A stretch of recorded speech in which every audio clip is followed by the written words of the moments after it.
Laos na ba si Chaknu? Isa ito sa mga tanong na madalas marinig sa Mobile Legends community. Habang patuloy na sumisikat ang mga bagong players, may ilan na nagsasabing tapos na raw ang panahon ni Chaknu. Pero totoo nga ba iyon? O baka naman hindi lang siya kasing ingay sa eksena kumpara noon? Pag-usapan natin. Bago natin sagutin ang tanong, balikan muna natin kung bakit naging malaking pangalan si Chaknu. Isa siya sa mga pinakakilalang tank players sa MPL na kilala. Siya hindi lang dahil sa kanyang gameplay kundi dahil din sa kanyang matapang na personalidad.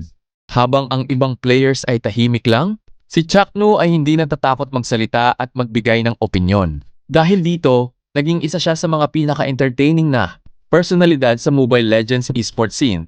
At para sa maraming fans, isa siya sa mga player na tumulong gawing mas exciting panoorin ang MPL. Simple lang ang dahilan.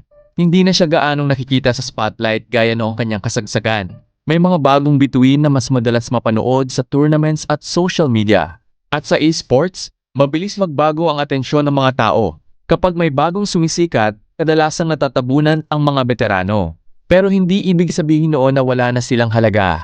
Para matawag na laos ang isang tao, dapat wala na siyang epekto sa komunidad at halos nakalimutan na siya ng mga tao. Pero kapag si Chaknu ang pag-uusapan, hindi iyon ang nangyayari. Hanggang ngayon, kilala pa rin siya ng maraming MLBB fans. Kapag pinag-uusapan ng mga personalidad na nag-iwan ng marka sa MPL, kasama pa rin ang kanyang pangalan.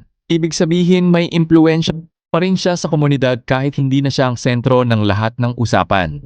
Kaya para sa akin, hindi pa tamang sabihing laos na si Chaknu. Mas tamang sabihin na isa na siyang veterano ng Mobile Legends esports scene.